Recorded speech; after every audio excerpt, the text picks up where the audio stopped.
Resonance energy का मतलब अनुनादी ऊर्जा है। अनुनादी ऊर्जा की गणना कैसे की जा सकती है या अनुनादी ऊर्जा को कैसे ज्ञात किया जा सकता है? तो सामान्य ये देखा गया कि जो समवहन की ऊष्मा है हीट ऑफ फॉर्मेशन है। हीट ऑफ फॉर्मेशन का मतलब जब किसी यौगिक का निर्माण अपने मूल तत्वों से होता है, इस दौरान जितना एंथैल्पी में परिवर्तन होता है उसे समवहन की एंथैल्पी कहा जाता है। तो समवहन की एंथैल्पी के प्रायोगिक मान और बॉन्ड डिसोसिएशन एनर्जी से ज्ञात किए गए मान हैं वो सामान्यतः बराबर आते हैं, लेकिन कई बार क्या होता है बॉन्ड डिसोसिएशन एनर्जी से जो मान ज्ञात किए जाते हैं उनके मान प्रायोगिक मान से काफी अंतर देखने को मिलता है। ऐसा अंतर किस कारण से होता है? अनुनाद के कारण से होता है, क्योंकि हम सभी जानते हैं किसी भी अणु के अंदर यदि अनुनाद पाया जाता है तो उसका एक अतिरिक्त स्थायित्व होता है। जैसे मान लें कि ये बेंजीन है, बेंजीन के जैसे इस प्रकार से बंध है, कुछ समय के बाद में क्या होगा कि ये बंध के इलेक्ट्रॉन यहाँ आ जाएं, ये बंध के इलेक्ट्रॉन यहाँ आ जाएं, ये बंध के इलेक्ट्रॉन यहाँ आ जाएं, तो क्या होगा भाई, इस प्रकार से यहाँ नया डबल बंध बन जाएगा और यहाँ पर भी डबल बंध बन जाएगा और यहाँ पर भी डबल बंध बन जाएगा। तो इस प्रकार से पहले जो बंध यहाँ थे अब क्या हो गए, गति कर कर आगे आ गए हैं।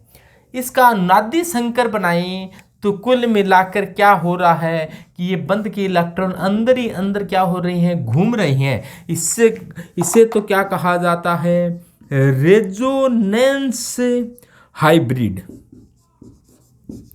रेजोनेंस हाइब्रिड यानी कि अनुनादी संकर है और इस घटना को क्या कहा जाता है, अनुनाद कहा जाता है, यानी कि रेजोनेंस कहा जाता है।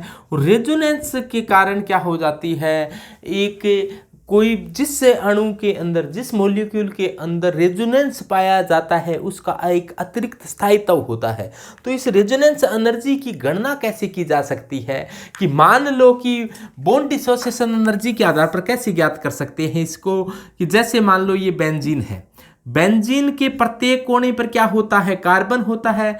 तो प्रत्येक कोने के कार्बन को मैं इस प्रकार से बना देता हूं ताकि अपने को बेंजीन है और बेंजीन के बंधु का अपने आसानी से पता लगे कि ये प्रत्येक कोने पर कार्बन बना दिए गए हैं। अभी ये बेंजीन बनी नहीं है, इसको बेंजीन का रूप दिया जा रहा है। प्रत्येक कार्बन से हाइड्रोजन जुड़ा हुआ है, ये इस प्रकार से यहाँ पर हाइड्रोजन जोड़ दिया गया है और यहाँ पर 3 जगह डबल बंध है और 3 जगह सिंगल बंध है। तो इस प्रकार से 3 जगह डबल बंध है और 3 जगह क्या है, सिंगल बंध है। तो ये बेंजीन है।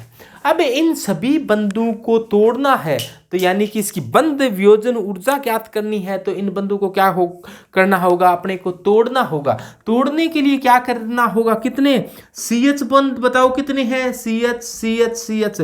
तो CH बंध है वो कितनी है, 6 है। तो डेल्टा H इनको तोड़ने के लिए मान लो डेल्टा H कितनी होगी CH की, एक बंध को तोड़ने के लिए मान लो डेल्टा H ऊर्जा देनी पड़ रही है। तो 6 बंधों को तोड़ने के लिए यानी कि 1 2 3 4 5 6 बंध तोड़नी है CH के, तो जितनी एंथैल्पी में परिवर्तन होगा उसको डेल्टा CH को 6 से गुणा कर दिया है। और साथ में कितने बंधों को तोड़ना पड़ रहा है, कार्बन कार्बन के बीच में डबल बंध कितनी है, 3 है। तो डेल्टा H कार्बन कार्बन के बीच में डबल बंध वालों को तोड़ने के लिए जितनी ऊर्जा देनी पड़ेगी वो है कितनी संख्या में, 3 है। तो 3 से एक बंध को तोड़ने के लिए मान लो डेल्टा HCC देनी पड़ रही है, तो 3 को तोड़ने के लिए क्या करना पड़ेगा, इसको 3 से मल्टीप्लाई करना पड़ेगा। और साथ के साथ कार्बन कार्बन के बीच में बंध भी 3 है, तो इसके लिए डेल्टा H है वो कार्बन कार्बन के बीच में कितना है, डेल्टा H है वो कार्बन कार्बन के बीच में कितना है। इसको तोड़ने के लिए जितनी ऊर्जा देनी पड़ेगी उसको डेल्टा HCC कह दिया। ये भी कितनी है, 3 है। तो टोटल ऊर्जा कितनी देनी पड़ी, इन तीनों को जोड़ दिया कि CC बंध को तोड़ना है, 3 CC बंध को तोड़ना है और 3 C डबल बंध C को तोड़ना है और CH बंध को तोड़ना है 6 को। तो टोटल जितनी ऊर्जा देनी पड़ेगी उसी को अपने क्या कह दें, बॉन्ड डिसोसिएशन एनर्जी कहेंगे। तो ये हो जाएगी bond dissociation bond dissociation energy, बंध वियोजन ऊर्जा। टोटल बंध वियोजन ऊर्जा आ जाएगी कि CH बंध तोड़ने के लिए जो डेल्टा CH देनी पड़ी उसको अपने कितने से गुणा कर दिया, 6 से, क्योंकि CH बंध है वो कितने हैं, 6 है। इसी प्रकार से C डबल बंध कितनी है, 3 है, तो डेल्टा H इसके लिए देनी पड़ी उसको 3 से गुणा कर दिया है। इसी प्रकार से CC बंध तोड़ने के लिए जितनी ऊर्जा देनी पड़ी, CC बंध तोड़ने के लिए जितना ऊर्जा देनी पड़ी उसको डेल्टा HCC कह दिया है। और ये है कितने संख्या में, 3 है, तो ये जोड़ दो, जितने भी आए हैं इनका जोड़ क्या हो गया, ये बॉन्ड डिसोसिएशन एनर्जी हो गया। तो इसको आप ऐसे कह दें कि बेंजीन की डेल्टा H हो गई है, या फिर मैं ऐसे कह दूं delta H bond dissociation energy किसके लिए है, बेंजीन के लिए है, कितनी आ गई। तो ये डेल्टा H CH बंध को तोड़ने के लिए निश्चित ऊर्जा होती है, C डबल बंध C को तोड़ने के लिए भी निश्चित होती है, और CC बंध तोड़ने के लिए भी निश्चित है। इन सभी ऊष्माओं का अपने जोड़ कर दें तो इसका जो मान आता है वो आता है 5384.1 किलो जूल प्रति मोल। ये आता है 5384.1 किलो जूल प्रति मोल। ये इतनी एनर्जी इसकी बॉन्ड डिसोसिएशन एनर्जी है।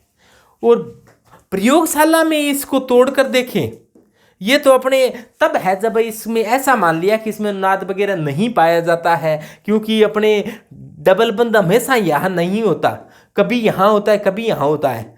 तो यहाँ पर डबल बंध हमेशा नहीं होता, हमेशा यहाँ पर सिंगल बंध नहीं होता। एक बार अब तोड़कर देखा है तो इसको सिंगल मानकर तोड़कर देखा, इसको डबल मानकर तोड़कर देखा, तो लेकिन अनुनाद के कारण इसका अतिरिक्त स्थायित्व हो जाता है। तो अनुनाद के कारण अपने वास्तव में प्रायोगिक रूप से देखें, प्रायोगिक रूप से यानी कि प्रैक्टिकल कर देखें तो डेल्टा H का जो ये मान आता है वो 5384 नहीं आता है, ये मान आता है 5535। ये मान आया है वो कितना आ गया, 5535.1 आ गया किलो जूल प्रति मोल।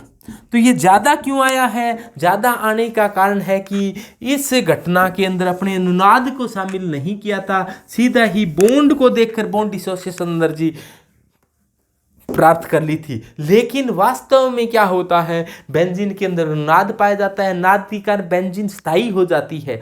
अब स्थायी कोई सिस्टम है, उसको तोड़ने के लिए अतिरिक्त ऊर्जा देनी पड़ी है, तो इतनी ऊर्जा से काम नहीं चलेगा, कुछ ऊर्जा और ज़्यादा देनी पड़ी है, तब जाकर ये इसके बॉन्ड का डिसोसिएशन होगा। वास्तविक यानी कि प्रायोगिक रूप से देखा कि बॉन्ड डिसोसिएशन एनर्जी कितनी आई है, 5535.1 आई है।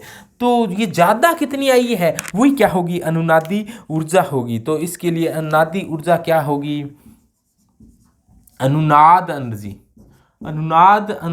अनुनादी ऊर्जा क्या होगी, वो क्या हो जाएगा। अनुनादी ऊर्जा ज्ञात करने के लिए डेल्टा एच का जो प्रायोगिक मान है उसमें से घटा दो डेल्टा एच का जो बॉन्ड डिसोसिएशन एनर्जी के आधार पर जो मान, या अपने ऐसे कहते हैं जो सैद्धांतिक मान है उसमें से घटा दो। सैद्धांतिक का मतलब जो केवल सूत्र की सहायता से ज्ञात किया जा सके।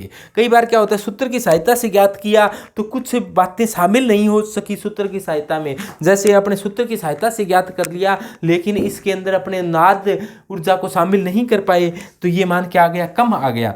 तो प्रायोगिक का मान कितना आया, 5535.1 किलो जूल प्रति मोल आया है। उसमें से सैद्धांतिक को घटाया तो ये है 5384.1 किलो जूल प्रति मोल है, तो ये आ जाएगा 151 किलो जूल प्रति मोल। तो ये इतना अंतर है, ये अंतर किसके कारण है, 151 का अंतर नादी ऊर्जा के कारण है। तो अपने कह सकते हैं कि बेंजीन की नादी ऊर्जा कितनी है, 151 है अनुनादी ऊर्जा। इसको किलो जूल में है, किलो कैलोरी में ये होती है 36 किलो कैलोरी प्रति मोल। किलो कैलोरी में पूछ लिया जाए तो आपको बतानी होगी कि ये 36 किलो कैलोरी प्रति मोल होती है। कि देखो ध्यान से, बेंजीन में क्या है, बेंजीन में 6 कार्बन है और प्रत्येक कार्बन के साथ हाइड्रोजन है। इसका मतलब है अब गिनती आपको करनी है कि बंध कितने कितने हैं, बंध कितने कितने हैं, इनको ध्यान से समझिएगा। कार्बन और हाइड्रोजन के बीच में कितने बंध है बोलो? कार्बन और हाइड्रोजन के बीच में 1 2 3 4 5 6, तो 6 बंध है कार्बन और हाइड्रोजन के। देखो कार्बन सिंगल बंध कार्बन के कितने हैं? कार्बन सिंगल बंध कार्बन के बताओ, शाबाश। तो ये है 3 बंध कार्बन सिंगल बंध के। और डबल बंध के भी कितने हैं? 3 है। तो 3 क्या है? कार्बन और कार्बन के बीच में डबल बंध के 3। इन बंधों को तोड़ने के लिए जो डेल्टा एच चाहिए उसको डेल्टा एच सी सी कह दिया। एक बंध को तोड़ने के लिए डेल्टा एच सी सी चाहिए है, तो 3 बंध को तोड़ने के लिए कितनी चाहिए कि 3 से गुणा कर दिया।